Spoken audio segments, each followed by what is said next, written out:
All right, everybody, welcome back to Just Tucking Around. Today I'm joined by a special guest who goes by the name Seaggs, and his Instagram, you can find him at by Seaggs, and he is he's really into streetwear, fashion design.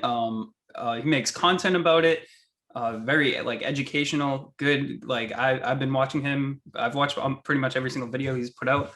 So yeah, I'm really excited. How you doing? I'm doing good. Thank you for having me. Yeah, of course. So why don't you just give everyone who may not be familiar with you just a little bit about yourself, your name, age, where you're from, and what you do. So my name is Jacob. I'm 25. I'm from Huntington Beach, California. Recently graduated from Cal State Long Beach with a degree in marketing, so that's pretty exciting. I have two clothing brands. One is more established than the other. That is the more established one is Seaggs, which is where you know me from. And the second one is called Magdalene, which just finished its second collection. So it's doing well. The metrics look good, but it's still, in like the baby stage. It's still growing. So still a lot I can do with that. But that's pretty much it. I'm just usually locked in my room, just embroidering or drawing on my computer and just thinking about what I can do next. And recording videos for YouTube and audio and stuff. So just trying to hit multiple touch points with creative shit. That's awesome. So how and when did you first get interested in streetwear and the fashion in general? So I didn't intentionally know I was going to get into like the streetwear kind of fashion scene. It kind of happened on accident. So in 2016, I had this. Okay, so this is a story. So in 2016, I had this idea for a birthday gift for my friend Nick, who's a real estate agent. I'll just give his full name because it's important for the graphic. So his name's Nick Lombardo, real estate agent. And I went to my aunt on my mom's side. I don't know. I guess that's not important. But she has like 5 embroidery machines, a bunch of serger machines and sewing machines. She just loves making stuff. So I took this jacket that I bought and brought it to her. And I wanted to put Lombardo International on the breast. So it's like, that sounds like a future real estate firm my friend would run.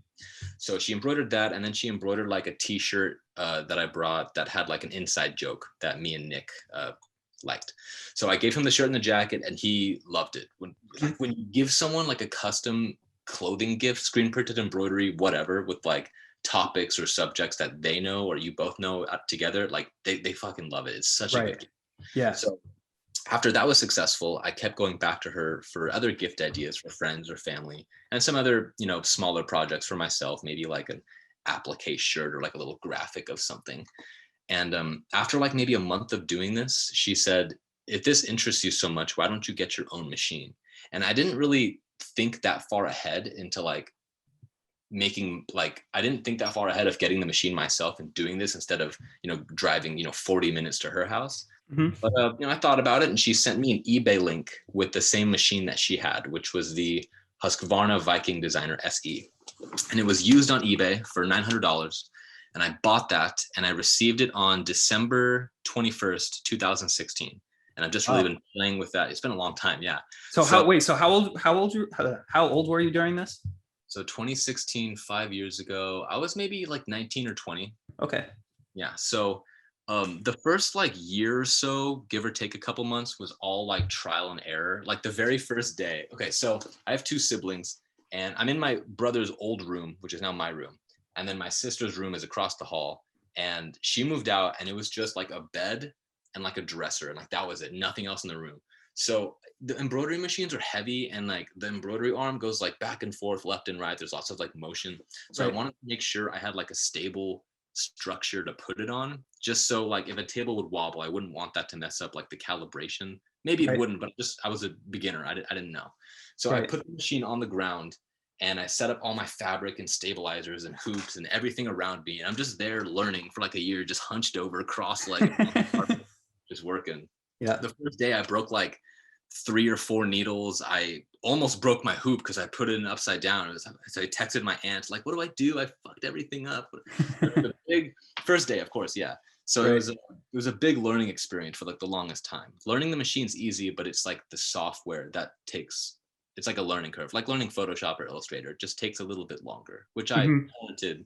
Then I finally got the real version, but it just 2016 and then just slowly learning. I'm still learning. So just slow climb upwards. Yeah. So Um, so I was going to ask, is this something that you're pursuing as a career, or is it more of a like a hobby? But it seems like from what you're saying, this is what you want to do, right? Just designing clothes, making cool Yeah. stuff. So in the beginning, it was like it wasn't really a hobby in the very, very beginning. It was more of like an interest. Like this is just I used to draw, well, I still do, but back in the day when I was before the projects with my aunt, Right. I would just mess around with Adobe Illustrator, just drawing cheap little vector graphics. And I thought I like to draw as a kid, so it's just something I can do in my free time. I didn't really Right. think of it like I'm an art. I hate the word like artist. It just sounds so pretentious and stuff. So I saw it as like an interest first, and then once I actually got the machine and started making, I started with hats, and then some t-shirts, then some shoes. I got a cool laptop. I can move this. So I Yep. got this like Texo, like industrial kind of like sewing machine. So I can help. It helps me like embroider. I embroider the graphics, and then I could just sew the graphics, the patches onto shoes with this. Mhm. So I didn't really do hoodies, which is what I do a lot with the one of one stuff. I didn't really do hoodies until like a while after. So I did hat shirts, shoes, and then I finally got to do the hoodie stuff. And I think at that point, after I sold like maybe 10 or 20 of these like specific box logos, actually 5 seconds, I actually have one. Yep. So this graphic was actually the first hoodie. This is not like the exact first hoodie, but this is the graphic. There's like a Gildan, like a $10 Gildan. It was like this box logo, dude. It matches your room actually. Oh yeah. So, this little box logo, dude. I stole this little samurai graphic from some artist and just made him pop out of the box logo. Mm-hmm. I think at that point when I sold maybe 20, 30, whatever, over a course of however many months, that's when I think it turned into a hobby, not necessarily a business, because I didn't really do it at scale. It took me like an hour to make one, and I can only do like a couple a day without going insane, just sitting at a desk all day. Yeah, definitely. So I didn't really go into, like, some people make clothing brands because, they're interested in the culture, or they want quick money, which can work sometimes depending on if you have like a source to get your graphics, get them screen printed real quick, and they can make a quick buck. But Right. I wasn't really thinking that long term. It was just like, I have this thing that I'm interested in. Let me just do it. Oh, I made a couple bucks. Let me try it again. Right. Yeah. Exactly. Okay. Yeah, that makes sense. So, when did you first realize, like how you said, it kind of started as more of an interest? When did it really become more of a hobby and then more of a career for you? Like something that you were like, all right, yeah, this is definitely what I want to do. Like, what was that? What was that moment? Because I remember I was still going to community college for biology. I tried to be a surgeon for fucking whatever reason, and I was still doing the stuff on the side. Again, it was still like a hobby at that point. Right. I don't really know. I can't really remember a specific point in time where I thought like, okay, this is now a business. This is now how I'm going to make money.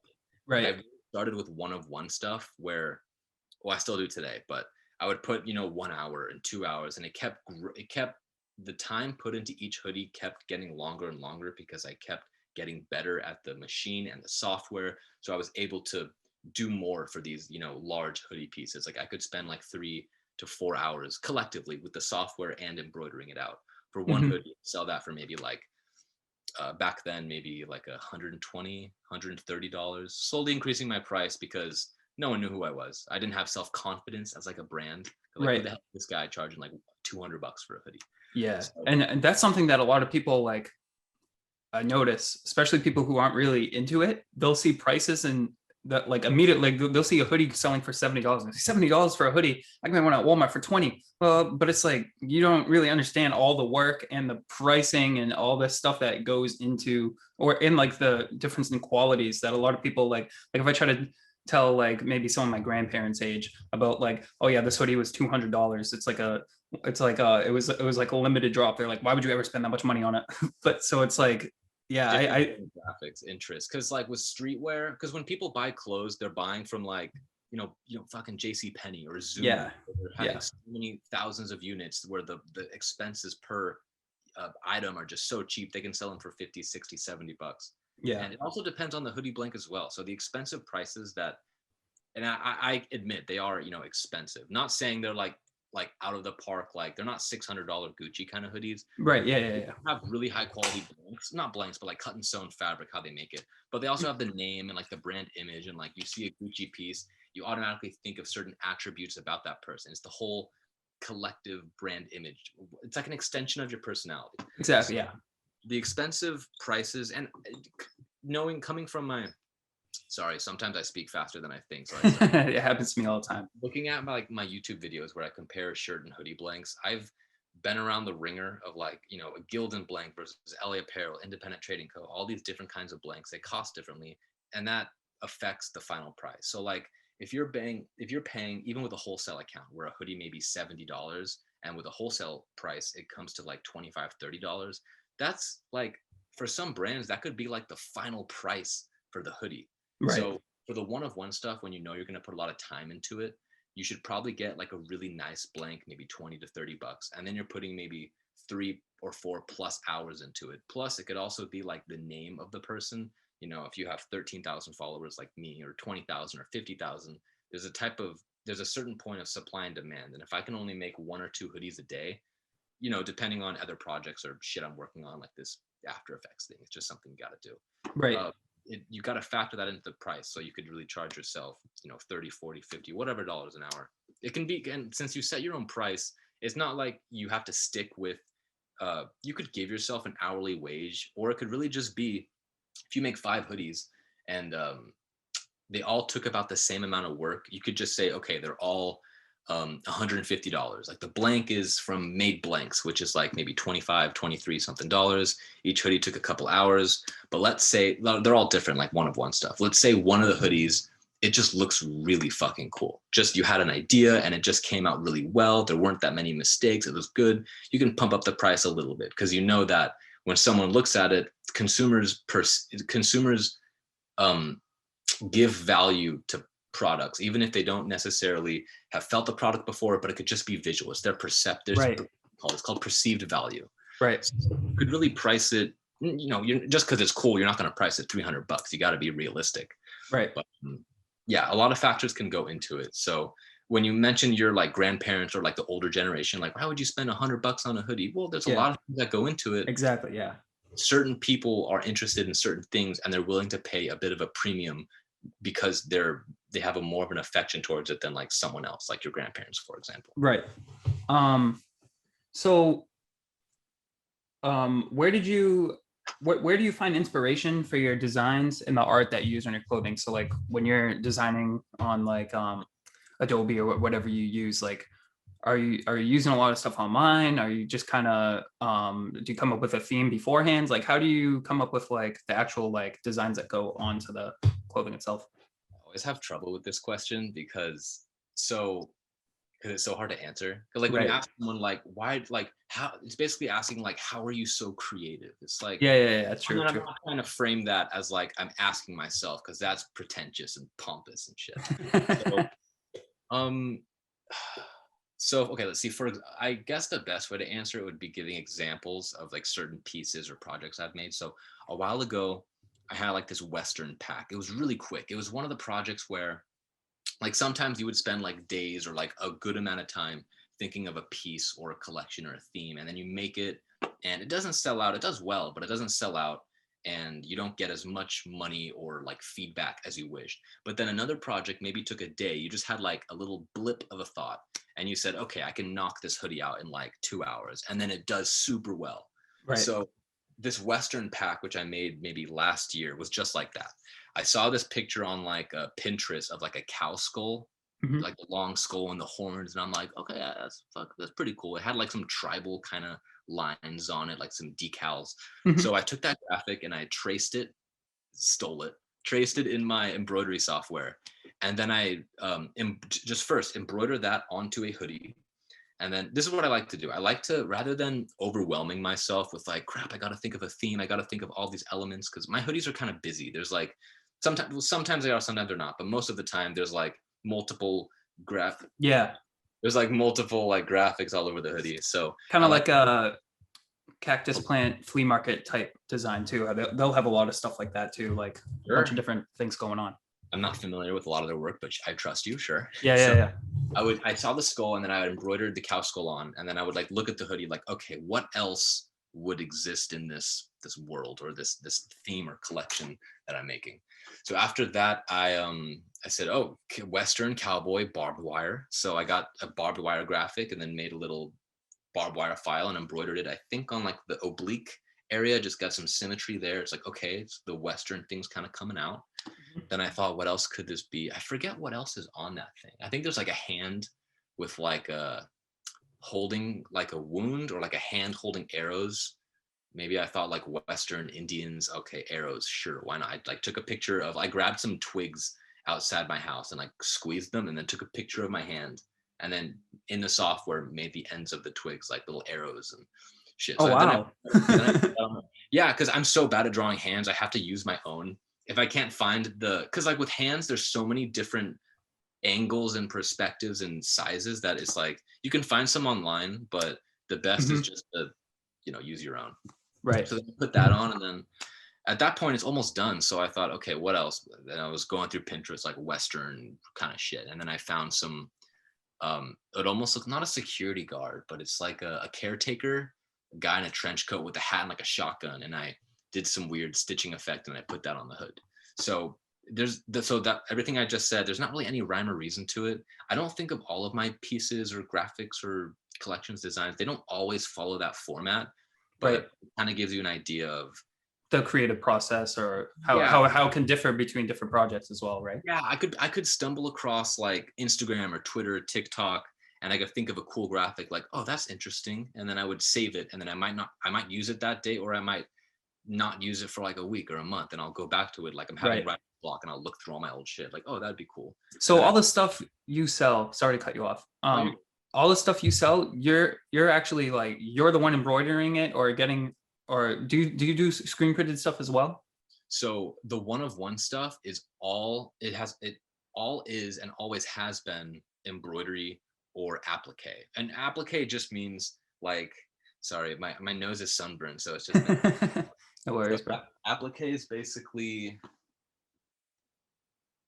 do I have an example? Yeah, it's not in reach. So applique is basically like, let's say I have this shirt, for example, Mhm. and I have like let's say my phone is a black piece of like rectangular like fabric. I would put this on, and then I would do like an outline stitch of like a star.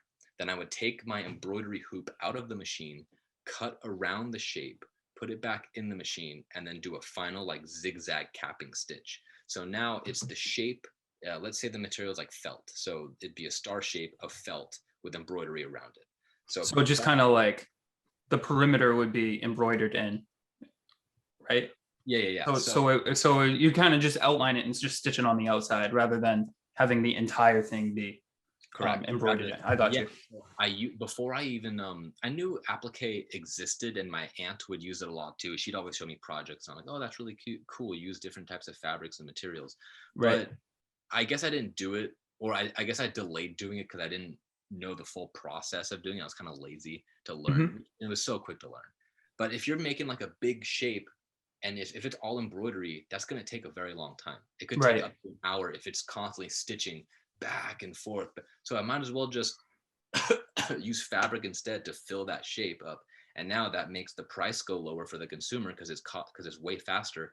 Plus, I can do these really complex designs now because instead of waiting for these dozens of thousands of stitches to stitch out, it's just me laboriously, taking the hoop out, cutting it, putting it back in. And I'd much Right. rather do that than waiting for the stitches to come out. Yeah, definitely. So I think going back to, I think I missed part of your question. It was screen printing. I've never screen printed myself.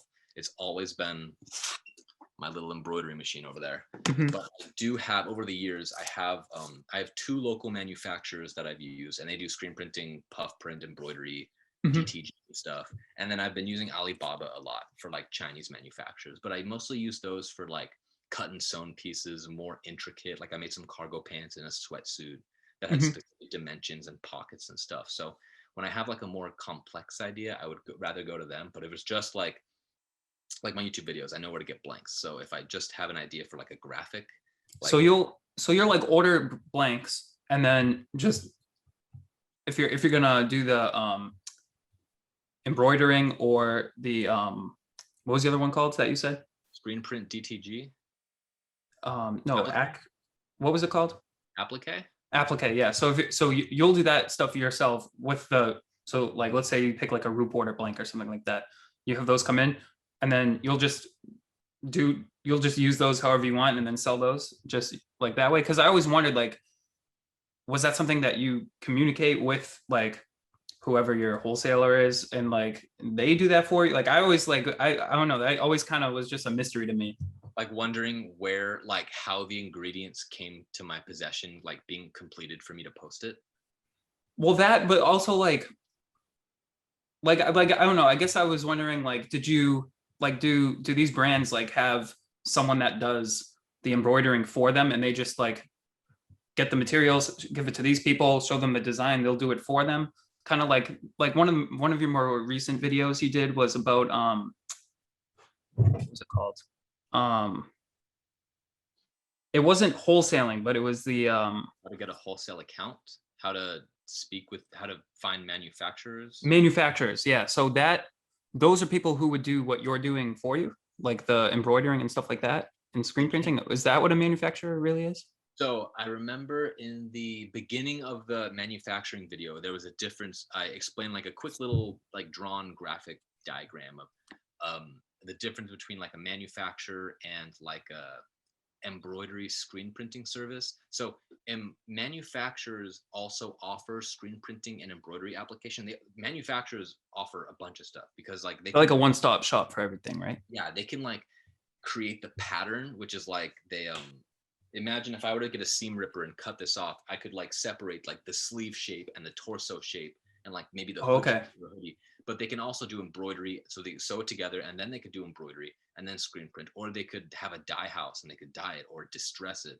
While those are mostly bigger shops. So usually if you were to like, I'm sure every city or town you could Google like screen printing near me, embroidery near me. Those are usually like application services where they won't do cut and sew stuff, but like if you have like a youth group club or like a club soccer team and you want like little jerseys made or like, Yeah, they'll do just like this basic screen printing and stuff like yeah. that. So you can buy blanks and bring it to them, or they usually have wholesale accounts. Because most consumers at those application services don't know shit about Right. clothing. They're just buying it for their team or their club or whatever. So they mostly do like screen print, DTG, and embroidery. Mhm. And that seems to be like the main. They can offer more, but that's like the main three services that these smaller like local shops can do. Mhm. Yeah, that makes sense. So in terms of like me making the one of one stuff, and there's so many people that make one of ones. Whenever someone claims it's a one of one, or if the garment looks like kind of distressed, or sometimes you could look at a hoodie or a sweater and you could realize like, oh, that collar looks like an independent trading co, or that hood or the lack of drawstrings could be LA Apparel or whatever. You can assume that that individual person made it. If it's like, it's hard to tell if it's screen printing, but if it's like sewn on or like there's patches or embroidery, You can, yeah, you can tell it's like a one of one. Yeah. Yeah, that makes sense. So I noticed you try like a lot of different styles, silhouettes, blanks. How important is trying new things to you and your brand? So wait, repeat the first part with the silhouette. I missed that. So like I noticed that you use like you'll try different like styles and like silhouettes, blanks, like a whole bunch of different things. So like maybe you'll use like, is that just so you have a variation of price points, or is that something that like, I don't know, like you switch it up a lot? Like your all your products look a little different. All your pieces look a little different. Like maybe you'll use a reporter or a LA Apparel or a independent trading co, like stuff like that. Like is that just so you can like I don't know, like I'm just wondering like why you switch it up. I get what you mean. So um in the beginning like maybe like a year or so ago, when I didn't have extensive knowledge on blanks, it was more like I would use what I knew. Like you don't know what you don't know, so like I Right. would use the blanks that I knew of. At the time it was like Gildan, LA Apparel, and I used Independent Trading Co for a long ass time. And then I discovered a company called AS Color, and then I like exclusively used their hoodies because they were like a tad bit cheaper than LA Apparel, and I just felt like the quality was a little better. And then I used them for long, and then I discovered Original Favorites, and then I would use them for a while. So I use different blanks when I discover a vendor that through any kind of resource. It could be online, it could be through a friend, or I see someone else's hoodie like, yo, bro, that hoodie was sick you made. What brand was that? Oh, Original Favorites. Oh, let me check them out. Could be as Right. organic as that. So it could be discovering new blanks and then me using them on and off. It could also be that recently I discovered made blanks, and those are like my go-to at the moment because they're really affordable and the quality is like fantastic. Hmm. So another reason to use different blanks is their color options.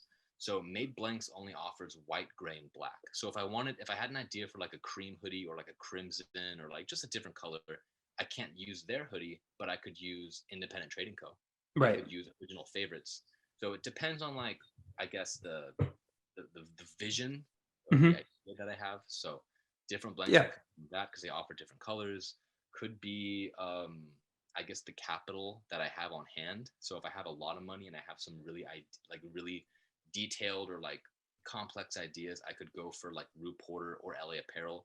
But if I know that I'm gonna do so sometimes I have an idea for a new graphic and I want to put it on a specific blank because I feel like the graphic would exist better on this style or shape or fit of a blank. Like one graphic may look better on a Rue Porter hoodie, but might look a little worse or wacky on like a Independent Trading Co. Like Independent Trading Co's hoodies are a little on the longer side on Hmm. like the length, while Rue Porter is more boxy, more streetweary. So depending on the graphic, it can exist better on. Maybe I'm overthinking it, but No, it no, can no. That makes sense. That makes sense. exist better on different like shapes, different Yeah. worlds, I guess. Yeah. Totally.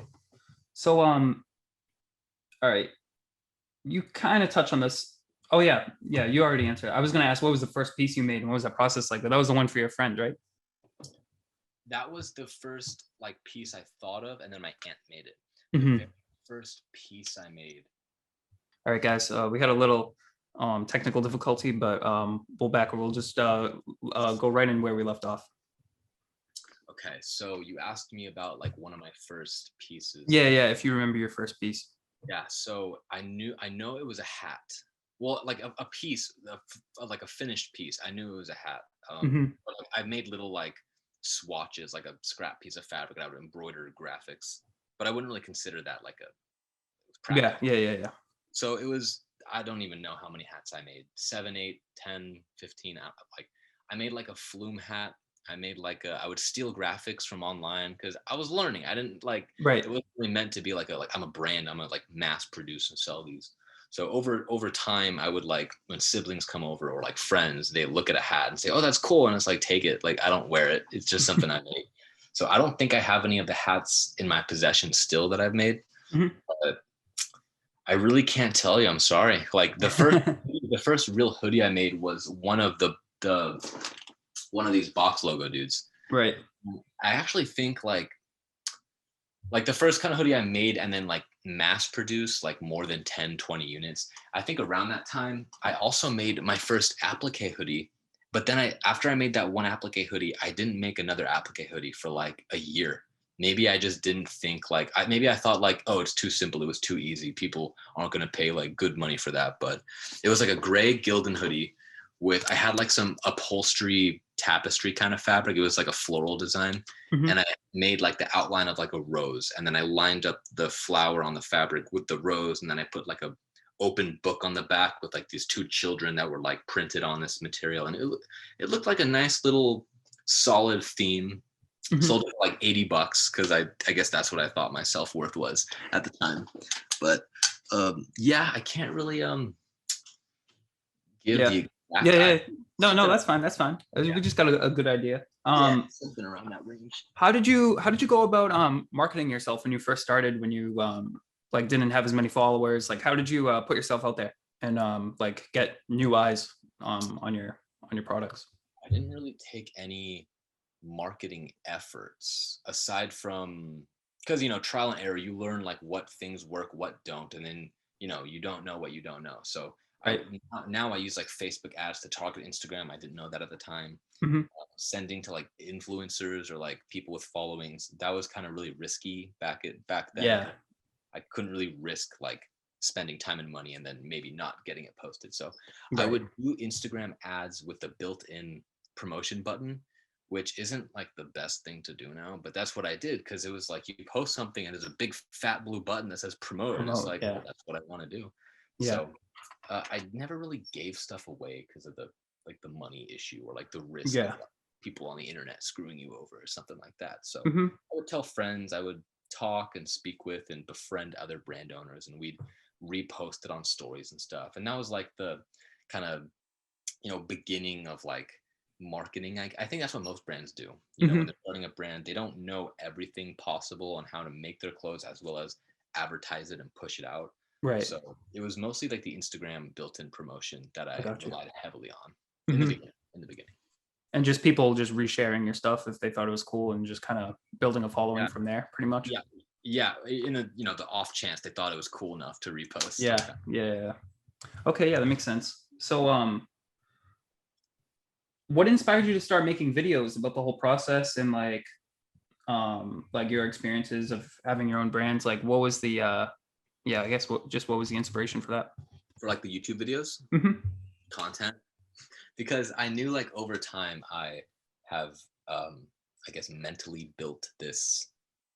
I'm not making this sound more exciting than it is. I like mentally built this like catalog of just blanks that I've used. Like and I've already mentioned them before, like the Gildan, LA Apparel, Original Favorites, Made Blanks, Independent Trading Co., or House of Blanks. I think that was most of them at the time that I knew. I think I know a couple more now. But I had like lots of comments or DMs like, yo, like what blank is this? It looks good. Like maybe it's just the way the hood lays or the sleeves or the length, whatever. And I thought I haven't really seen, there are videos on YouTube like best blanks for streetwear, best t-shirt or whatever. And like 8 out of 10 times, it's just a dude standing there with maybe like a clothing rack behind him with like hoodies or shirts on a hanger. And then he's just talking. And you can scrub through the video, and when you scrub through a video, there's like a mini little thumbnail where little burp. There's You're good. There's like a skinny little thumbnail of as you're scrubbing through the video, and it's just the same dude, not moving, just talking. And it's like, okay, there's no stamps in the description. People don't want to watch a 9-minute video of a dude just a talking head. Just talking. Yeah. So I thought of like, okay, well, I know I can improve that aspect of the video. So, and that kind of drove like, I guess the like the value, I guess, that the video had, because I would record myself wearing it and like spinning around and moving and just raising my arms up and tightening the hood, just various little acts that people would do if they were on the hoodie themselves. And then I'd lifting the arms, showing, like I always like that too, because you're like the length and like showing the side of the hood, like okay, so like a 30-second tangent. Made Blank, I mentioned, they have 2 types of hoodies. They have a varsity hoodie, which is, they named it the varsity hoodie, which has drawstrings, and then they have the recess hoodie, which has no drawstrings. The varsity hoodie is one of the best blanks that I have found currently right now. The shipping time is fast, the quality is great, it's not that expensive. It's like 18 to 20 bucks.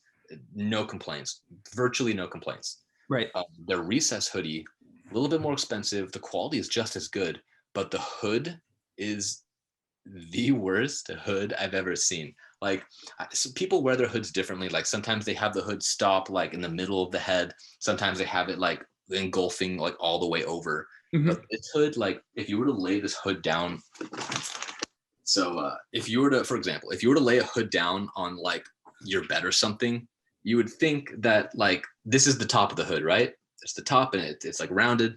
This hood is literally like, it's literally the tiniest top. Like it would stop like on your ear, behind your ear, and I'm like, dude, that is so fucking shitty. So I might as well try to educate people, and it's something to talk about. It's content for me. Maybe people can go from my YouTube to my Instagram. I get engagement in that way, but it's also like I'm not a gatekeeper in most ways. I'm not a gatekeeper, but if I have an idea for something like innovative, I'm going to keep it to myself for a little bit. And so because you don't want to give away all your creative ideas. I want the value. If I think it's very valuable, I'll keep it to myself. But in terms of blanks, like there's so many blanks out there. There's so many videos out there. The only thing I can really do to make good videos on those is to improve, I guess, the format that not saying mine's the best, but since we're talking about it, just improve the format of how I could relate that information to potential viewers. And Yep. looking at the comments and the like ratio, and my subscribers going up, I guess, people seem to really Yeah. like the way I make the videos. Yeah, definitely. So yeah, one of the things that I noticed is that there's a lot of, like you said, there's a lot of gatekeeping within this community for some reason. Like when I was looking up, like, where does this brand get their blanks from? And that's like something that I feel like, I don't know, like it shouldn't be so hidden, but like a lot of people won't talk about it. But you're like so open about it, giving like honest reviews. Go ahead. I think because like they're insecure, maybe they think of like competition is good to a point. Like no one wants a monopoly except maybe the monopolizer. Anyway, so people don't like competition because they're like insecure, but they don't want anyone to surpass them or do better than them. Yeah. So I guess in not sharing like where they get their clothes manufactured or printed or where they get their blanks from, they're like holding that information because, and this is just my one perspective out of, I'm sure, many reasons why. Right. Maybe they don't see the DMs. Maybe they just don't want to take the time to like reply to a dude with like 5 followers or like whatever, who's like starting a brand. Right. So I don't really know. I honestly think, just off the top of my head, it could be insecure.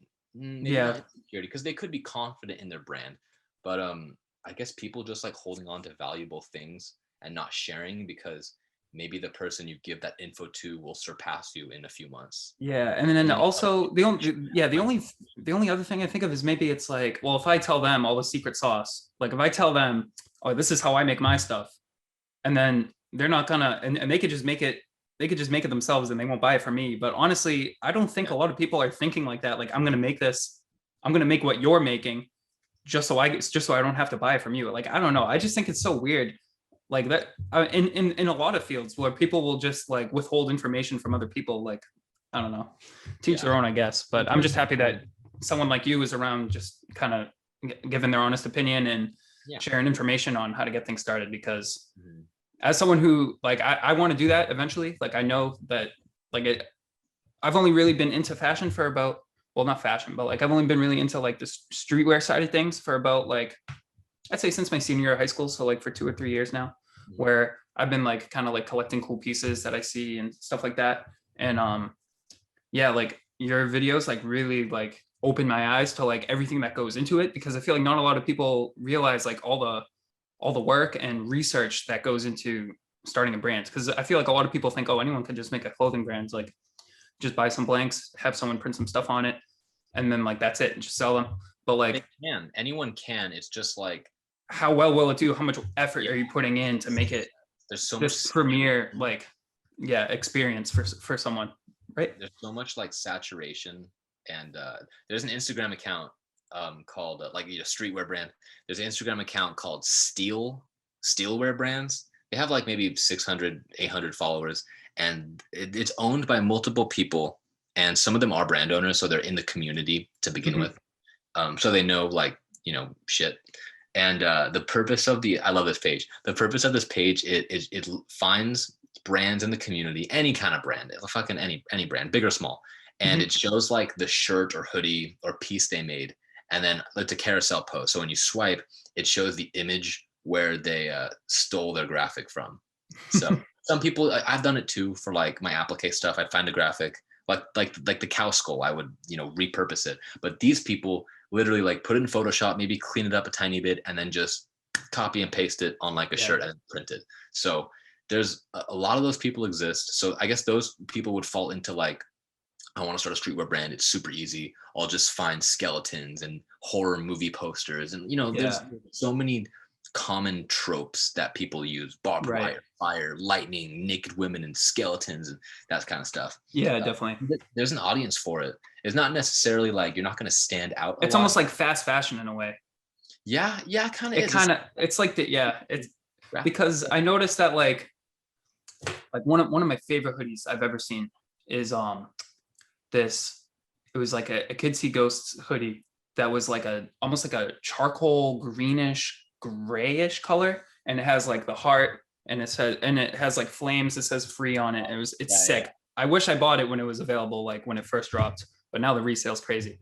But there's people that just sell like replicas of it, of the exact same thing, and you can get it for like $35. And I'm like, I know that's not the same thing, so I'm not buying that. But like, there's people who will just rip off, like, especially like as someone as big as Kanye, obviously, like his stuff gets ripped off all the time by like just fast fashion in general. But like, yeah, like people will just like pretty much make it exactly like what it is. Or like Travis merch, they do the same thing. That's happened to me twice, actually. One of my skeleton hoodies, someone sent me like a DM that it wasn't Alibaba and it wasn't Taobao. It was like another Chinese, like they sent me a screenshot of the product page and everything was in like Chinese or the Mandarin. I think that's like it was an Asian script. I don't know exactly. Yeah. But it was selling it for like however many hundreds of yen, which turned out to be like $13 US. Like, there's no fucking way this hoodie is going to be high quality. The place, like, the dude who sent it to me, he's like, I'm going to buy that. And I was like, dude, seriously, I will give you money. Just buy it for yourself, $13-15. And I would love to know like the quality of it. I'd love to know if it's printed, embroidered, applique. I just want to see, like, because people, you'd think that these like Chinese manufacturers or Pakistan manufacturers, when they're copying designs, there must be a high demand for it. They must know that they're going to make their money's worth if they're going to steal an idea from a brand. So I'm always interested to see like how much money or like thought, energy, effort they put into stealing it, and then how much like the demand is for it. It's just fun to see. And I guess that's another way to say like you've made it, like when definitely, graphics, like, when people are trying to rip you off. Yeah. All right, we'll get into some more fun questions now. Perfect. What would be your dream collaboration or project? Like something that you have in mind that maybe it'll take a while, but like the end all be all, like, wow, if I do this, I really know I made it. Well, or like something I've always dreamed of doing. Yeah. So for the longest time, my two favorite, I guess designers. Well, I just don't like that word. I think calling yourself or other people designers is so pretentious and like on your high horse.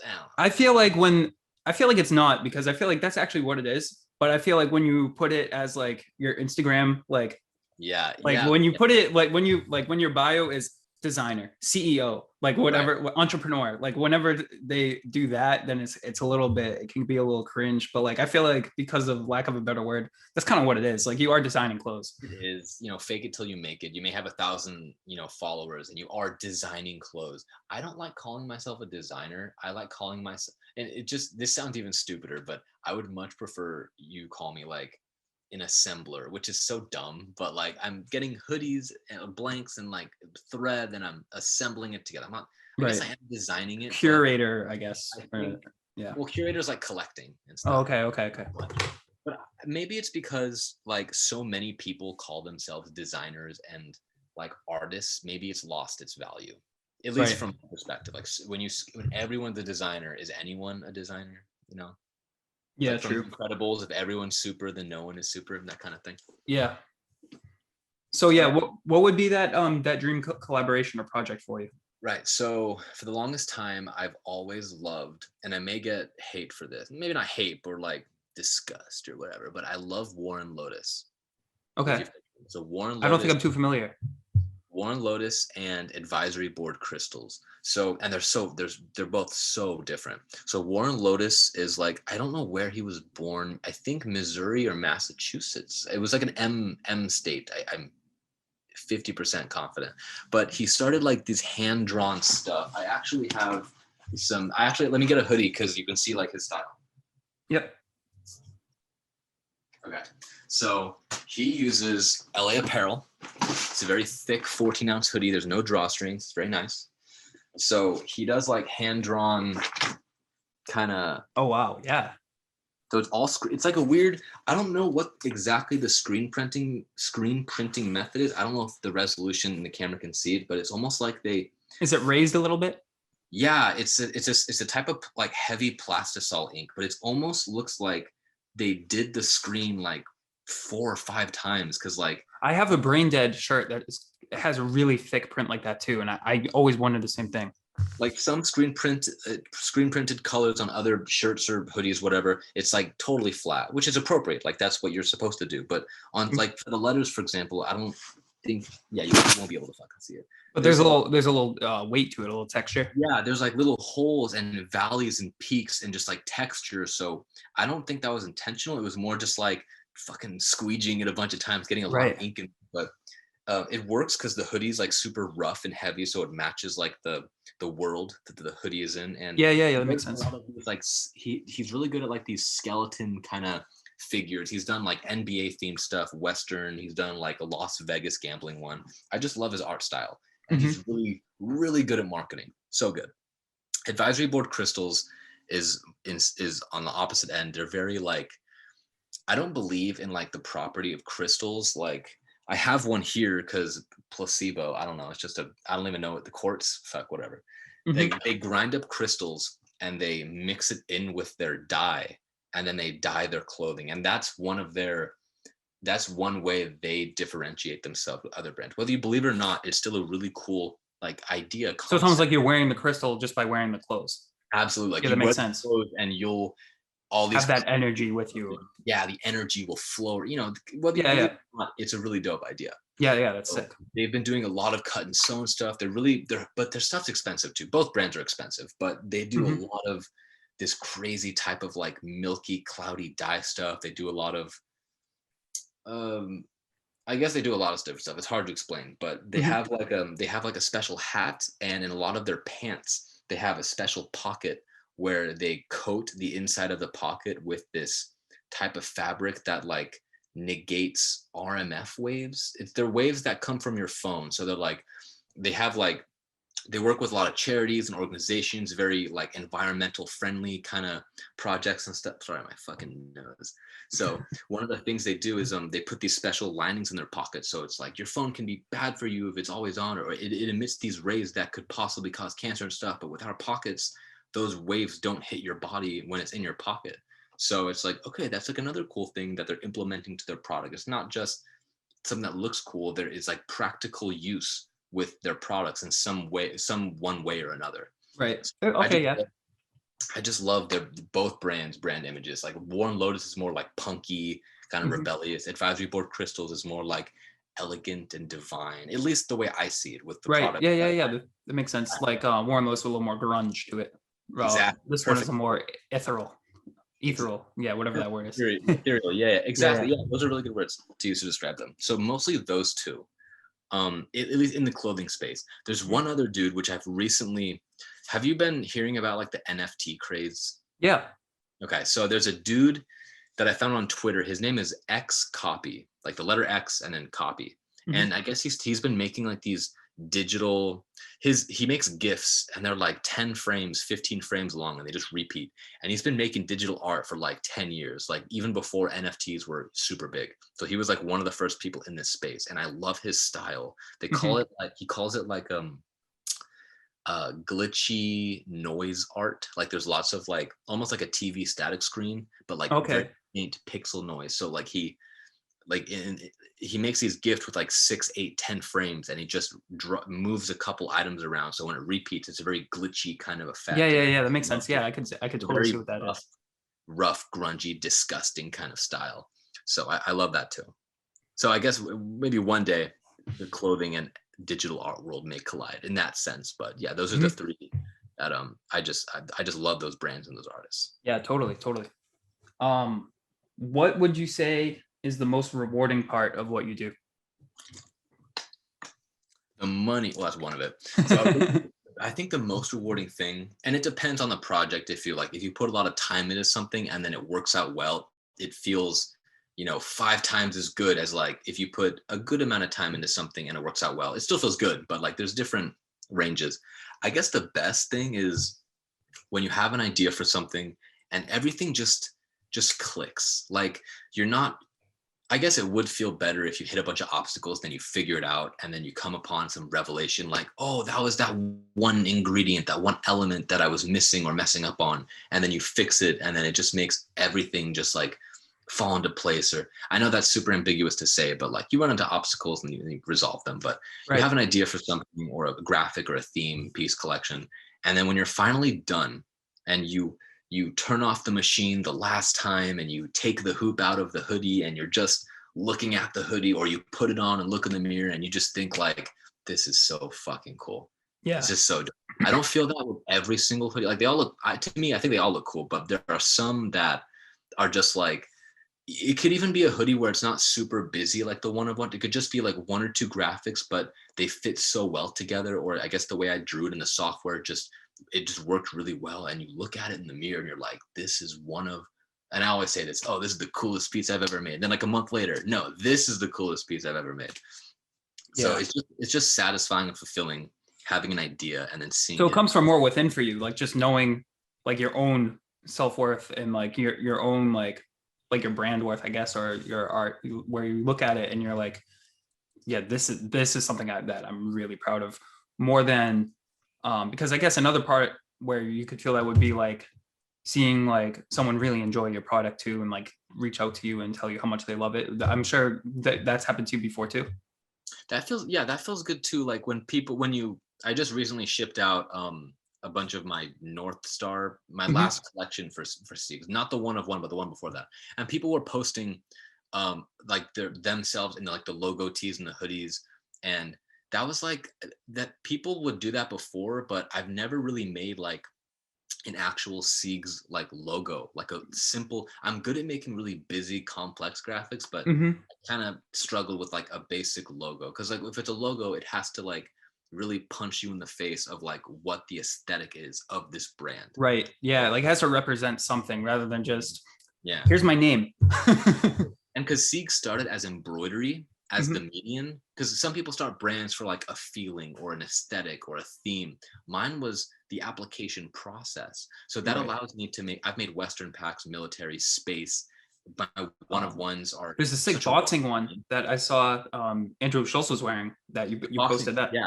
So that was actually one of the first like really, really popular ones. But again, that doesn't really describe what Seaggs is. I guess you could look at it and kind of pull a particular style from it. Right. But it's not like, I guess like not a box. The core message. Yeah, exactly. Yeah. So I lost my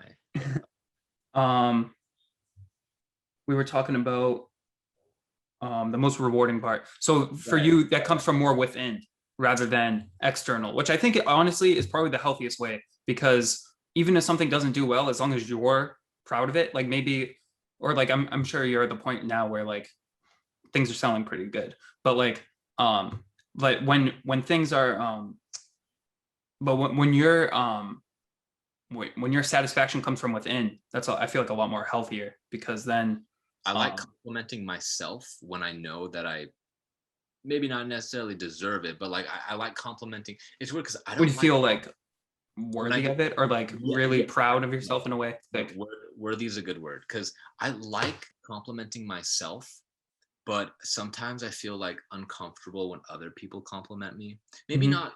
Maybe when they compliment like I'm like a romantic, and I can get really sappy. So if people compliment like my character, like you're really sweet or kind-hearted, or like you're such a good like son or brother, or like stuff like that, I like that shit. But if you say like you're so creative, it's like sure, like, or they compliment like, graphic is so cool, you're so talented, it's like thanks. It's like I'll take like the really like heartfelt compliments for my person, but in terms of like my work or brands, when people compliment me, it's like, yeah, well, I'm glad you like it. Like you'll start to get like a little imposter syndrome in a way. Imposter, what's that? Imposter syndrome is when you don't feel like you're worthy of the praise or success that you've been given. Okay, yeah. So like if you see it like if let's say you make a video and it gets like the most views you've ever gotten, and like people start to regard you as like this creator, or like you make a piece and it sells like crazy, it gets a ton of attention, maybe like a celebrity wears it, and then all of a sudden like you get a bunch of followers or something like that. All of a sudden you might feel like I don't even think I'm this talented, like am I really worthy of all this, like almost that type of feeling. Pretty much. And it's like you were saying, like the fulfillment from internally, like I like when I finish a hoodie or a piece and I just love the way it turns out. It's like in my head, or maybe if I'm alone in the room, I'm like, this is so fucking cool, Jacob, this is fucking awesome. But on the contrasting side, if I do something if I like make a really cool piece and it doesn't sell, I'm just like, Jacob, what the fuck did you just do? Like, and I get super hard on myself too. So Yeah. it was like, you got to have both ends of the Yeah. spectrum. Yeah, definitely. So, but the fulfillment can come from a lot of things. Could be I finish a really dope piece. Could be people. I mean, I'm grateful either way. You Mhm. know, the cliche phrase of I wouldn't be here without all of you guys, because I wouldn't, because people give me money and I give them products and services because they deem them that they have value. So it's just like just another cog in the capitalistic country. Yep. So how did you come up with that North Star logo? And what was the what's the idea behind it? How did I come up? Oh yeah, so I wanted to do, one of my friends was doing $10 tees, and I've thought about doing cheap tees before. I know Eighth Wonder has done like $8 tees every month, and I thought, okay, that's only like practical if you're like really moving units, because that's a volume game, not really a profit. You're making like a couple bucks, if that, per item. So you got to Right. sell a bunch of them.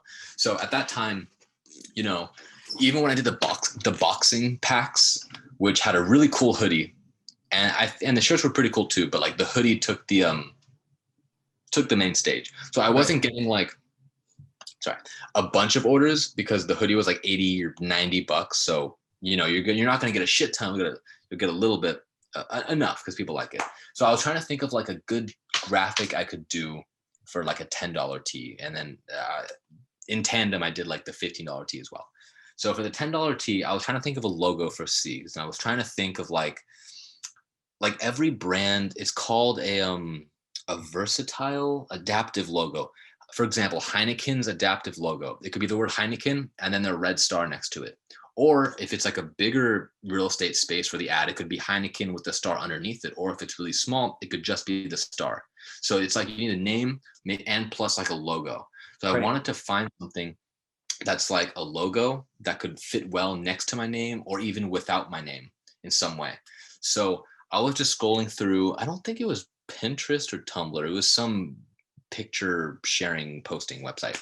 Mhm. And I found this like flyer from like I guess I was under like a retro kind of category. And I found a flyer for like a 1980s like Japanese advertisement flyer. And I just liked the way the Japanese characters looked, like the script, the style, maybe it was the color or the however it was drawn. So I took some of those characters, copied them to Adobe Illustrator, and then fucked with them in different ways to make like, okay, if I take this character and delete this part and then add this, that could be like the S and this could be the G. And then I was just experimenting, moving shit around, just watching YouTube or comedy skits, just moving shit, experimenting. Mhm. Embrace happy accidents. That could be one lesson out of this. Embrace happy accidents. Yep. So I didn't really intend for, some people can't read the logo, but it's SEA. Those are all connected. And then the G's are in the negative space. So like the letters are blue, but the G's are like, the blue is like the outside of the G, and then the empty space is like the letter G. I Mhm. didn't even intend for that to happen, but like it just clicked in my head, like that kind of looks like a G. And then I made the second G, and it's like, okay, this is fucking cool. Yeah. So then I put my normal twinkling, like in my Instagram profile picture, it's like a normal like symmetrical twinkling star, and I put that on top. And I was like, okay, that's pretty cool. And then just a thought just crossed my mind. I selected everything and I sheared it. So shearing just adds like it's basically italicizing a graphic. It basically just like leans it. So I sheared it, I think like 29%. It had a 9 in it, 29%.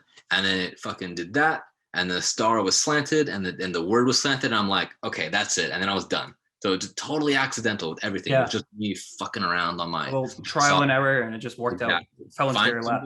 Find some place to start, like just some kind of foundation, and then do what you can with it. If I really couldn't think of anything, then I would just maybe save the design, move on, maybe take a break, or just move something else and maybe come back to it later. So don't kill yourself trying to come up with the next best logo or graphic. Give yourself a break, pace yourself. Yep. And sometimes shit works out, sometimes it doesn't. What advice would you give to someone who is just starting out? Like literally is just like, yeah, like what advice would you give someone who is just starting their own brand before they dip their toes into it too far, go over their head? Maybe like a lesson that you wish you would have known or could give your past self. I think, I mean, this is going to sound cliche and cheesy. And it can be general because honestly, like I'm sure there's so much advice that you could give, but this is just like for someone just starting. Um, Patience. This is not a fast thing to do. To grow any kind of brand, it's not going to happen overnight. And whenever you do see a brand that blows up within a couple days or weeks, behind the scenes, maybe for years or multiple years, they were doing something. So it's always a long game. Right. 99% of the time, it's a long game. Be patient. Like I said, embrace happy accidents. Sometimes things that just happen, like the Western thing with the skull, you add one graphic, look at it, add another thing, just go with the flow. Sometimes you don't have to be super particular with things. Just start. And I guess if someone's starting a brand and they've already made graphics or have an idea with something, then continue it. Maybe you make something and it sucks, and it probably will. The first time you make something, it's gonna suck. And then maybe tomorrow it's still gonna suck. And then a week from now, you've learned a lot about the software and your embroidery machine, for example, and it's still fucking garbage. But one day it's gonna be less shitty, and then it's gonna compound. So it's not going to be perfect or amazing the first go around. I mean, nothing is. So be patient, be yourself, which is the most cliche trope of all, but it's true though. Like, especially for clothing brands, because some people just try to, there's so many. They see something they like and try to make they just try to reincarnate that, make the next, make that, do that again. Yeah. I think because they might like an aesthetic or look, brand, theme, whatever, so much that they like, oh man, I wish I could make that, or I wish I could have a brand that looks like that. And it's not necessarily a really bad idea to rip like genres from people. Like I recently saw this YouTube video, like how to develop a drawing style. And it's like 3 things. You can steal one person's genre, one person's shapes, like how they draw their shapes over like a body or something, and then another person's line work. Line work could be just solid lines. They could be like, if you have like a pressure sensitive tablet, it could be like varying widths of a line. So if you pull different elements from people and you put that together, you can work on how they can mesh together so that it looks appropriate. It exists in the same world. Your own unique style that pulls from some of your inspirations, right? Wait, what was the question? It would be like I don't know, like I watched like podcasts and stuff. One of the things Joe Rogan, believe it or not, said is when he started doing comedy, and even when he started doing his podcast, but he was talking about his comedy on this one. He was doing his comedy. He would watch a lot of comedy from like his favorite comedians, whether it's Dave Chappelle, whoever it was. And he would, I think there's this one guy he always references, I can't remember his name right now, that he really looks up to. But he said he would pretty much like do comedy in this person's style and then also another person's style until it eventually became his own thing, because he perfected almost this combination of different things, and then just adding his own like little flavor that just comes from how he presents himself, that it became his own thing. So now there's like the Joe Rogan style of comedy. Now there's like all different, and he basically said like no matter what it is that you go into, no matter what your field is, when you first start, you're gonna reflect the inspirations that you look up to most, and then the more you work on your craft, the more it'll transform into your own unique style or voice in that way. Like using references is really useful. Plus, it's like, even if you're just starting out, like when I was just starting out with embroidering hats and I did the shoes, I stole a bunch of graphics. But it was also because maybe like you want to learn like the basics of, I guess, for example, I wanted to learn the basics of the embroidery machine and the digitizing software. And I guess to learn, I would just copy other things. And then once you understand a basic understanding, once you understand like the foundation or like the basics of anything, then you have like room to experiment, to do your own stuff. Totally. So stealing like directly, like I said earlier, like the copy and pasting, it's very frowned upon. It's there's not much longevity with it. Like you're not going to be a successful brand over years and years by ripping other people's comments. People are going to know. And I'm sure it's not very rewarding for most people knowing that you're being successful of other people's work, but it's okay to reference. And I heard somewhere that like all art is stolen in some way.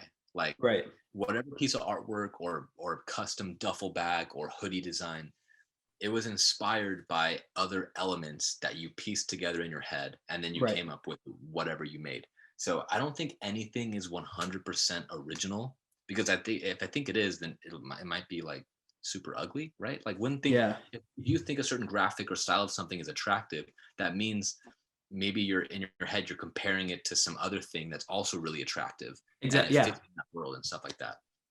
And if Like it's when so, yeah, and if there's something that you have never seen before and you're kind of, and you're like, wow, this is like, if there's something that is truly unique that you would never see on clothes, it's probably because maybe it's not a good design.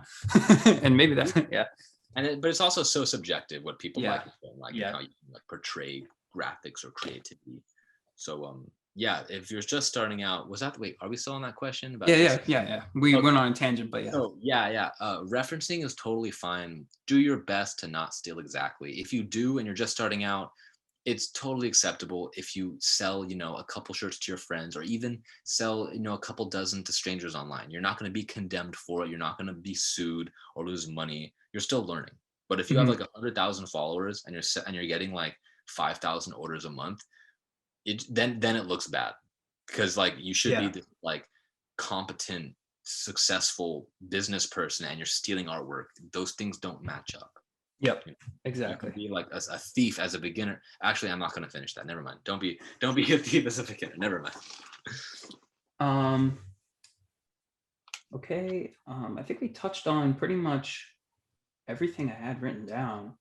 Um, so yeah. Where can they find you on social media, and where can they purchase your work and your pieces and all that?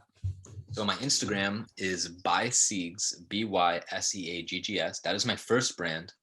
My second brand is Magdalsade, Magdalsade. That's the one that's still growing, doing very well. Second collection so far, but So actually, I have another question now. yes. What made you want to start the second brand, and what was the inspiration for the name? And yeah, so why have two brands and not just integrate them into one? I asked myself that too. Like it's not very efficient to grow and operate and use resources for two brands. So Seaggs started as, I guess, like a creative outlet, from the story, unintentionally, like a creative outlet, and I have ideas and I make them, and some people buy them, some people don't. So there's not really a theme with Seaggs. It's just like embroidery was my thing, and then I could do a bunch of different stuff using embroidery as like the vehicle to, I guess, put ideas on the clothing.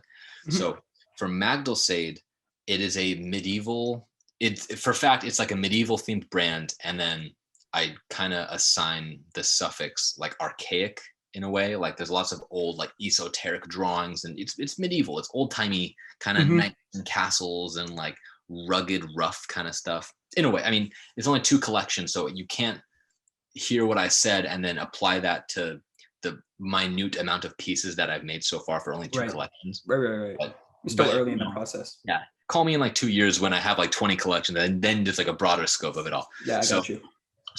I wanted to make this brand um, a more focused theme, and it was weird how this brand started because okay, I guess real quick, how are we doing on time? Is this like too short, too long? Honestly, for right now, we're a little bit long, but I never put a cap onto what things should be. So Okay, cool. Because I like talking. Okay, so yes.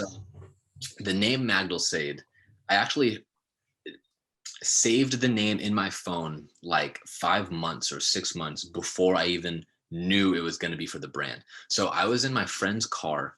Um, I'll just say their names. So Michael was driving, and then my friend Aslan, like Aslan, he's Middle Eastern. He was in the shotgun seat, and I was in the back seat, and we were all smoking weed.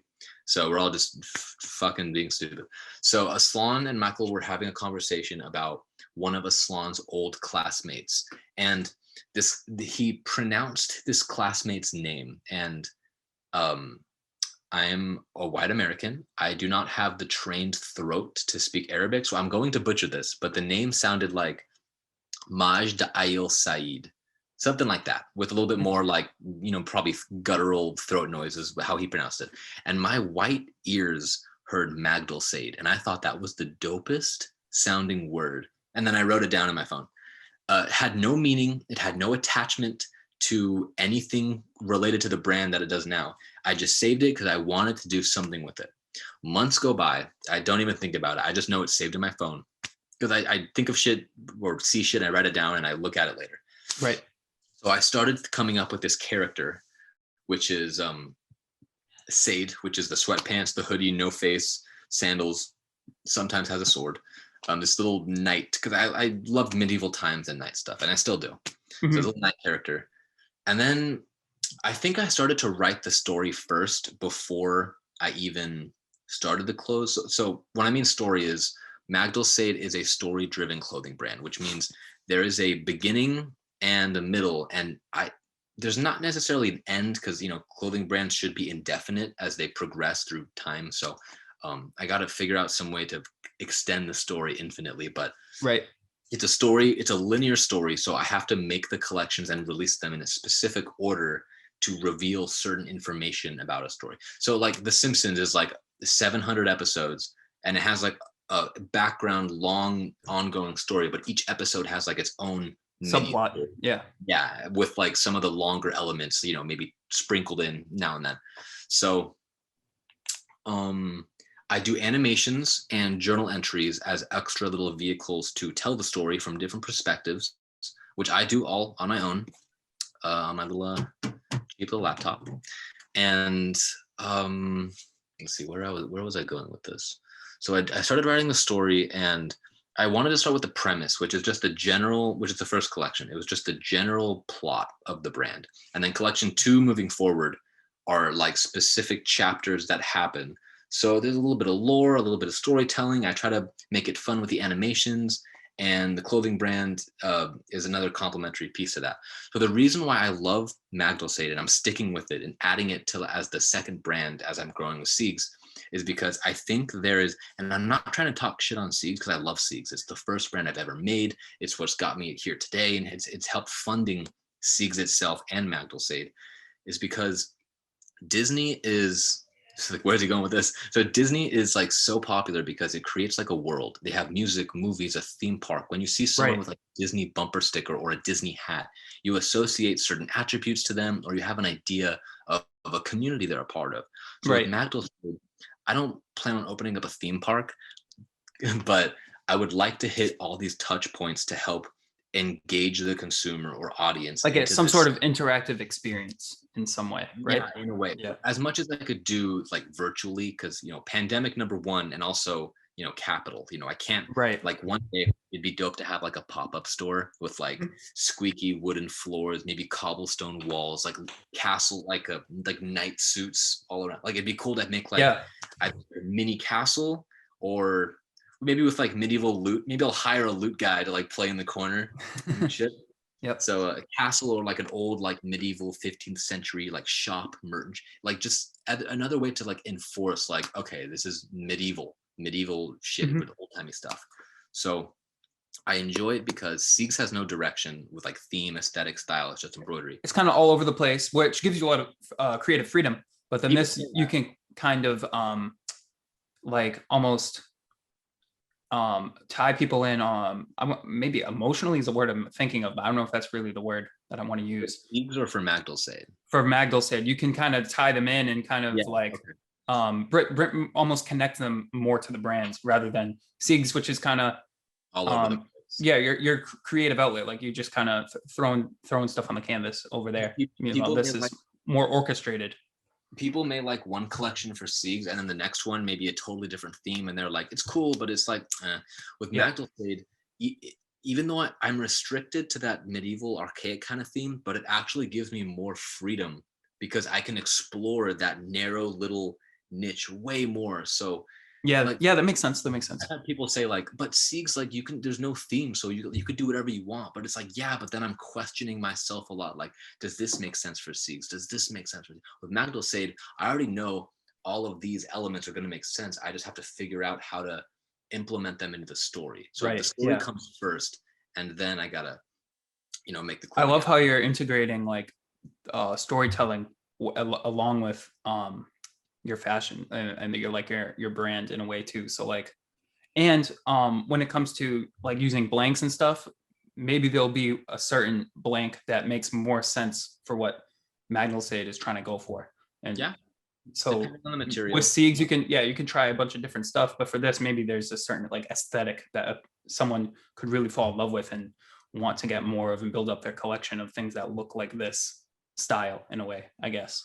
Yeah, because I'm not doing one of ones with not maybe in the future because I already have like the skill set for it, but there'll Right. probably have to be like a specialty thing for it because it's like Yep. not as it'll be more rare, I guess. But with Magdalsade, it's gonna be yeah, I do use blanks for it. I have like $10 tees for it, but I'm also getting some like custom cut and sewn sweatsuits made, and I'm getting a really complex duffel bag made, which I'm not gonna tell you what it is. I haven't really told many people. I've given some previews on my personal and Seaggs, but I don't want to do any more previews because I don't want anyone stealing my idea. Yeah. So, No worries. So fucking cool. So that'll So be yeah. interesting. So yeah, that's essentially. oh, well, that was cool that we got into Magnusade a little bit. Yeah, you guys should check it out. It's very cool. Yeah, definitely. So they can. So where can they check out your clothing and buy it? So Seaggs.com, Seaggs.com. My store is closed now because I just sold my one of one stuff, but I'm prepping up for the next mass collection. I like to switch between one of one drops and then bigger pre-order drops to go back and forth. And then magdalsade.com, Magdalsade.com. That's also closed because I'm preparing samples for that too. So as you can see, like partial of my calendar, it's just sometimes I can get kind of busy doing like, you know, buying this for Seaggs, buying that for Magdalsade, drop this, drop that. So sometimes things, you know, line up. But oh well, that's just good. And then for the YouTube stuff, the channel is called Seaggs as well, right? Yes, Seaggs. So I mostly do like compare. As of now, I have like hoodie compare videos, shirt compare videos, how to get a wholesale account, how to find manufacturers, just little tips or pieces of advice for people wanting to start a clothing brand or who already have a clothing brand but may want some more insight. Tip. Yeah, exactly. Yeah, awesome. Okay, so thank you so much for doing this. We went pretty long, which honestly, conversation was great, so I don't mind at all. So the people who are going to be interested in this are going to really like this, I feel like. So yeah, thank you so much. I had a great time, and hopefully we can keep in touch going forward too. Yeah, we can connect again later too. Maybe all right, down sweet. the road, maybe some new information or my life different, and we could do a little recap. Reconnect and see how things have changed and how far you've come. Awesome. Yeah, so thank you so much. Of course, bro. So guys, don't forget to like, subscribe, share this with a friend, share this with someone that you think would be interested, and please check out all of everything that Seaggs has just told us. Check out his Instagram. Wait, what's your first name again? Jacob? Jacob, yeah. Jacob. Check out all that we just went over. And yeah, everyone, I'll see you next time. Thanks. Look at my diamonds, look at my drip, yeah. I'm getting blessed, I feel like it's a dream, yeah. Yeah, I'm the man, yeah.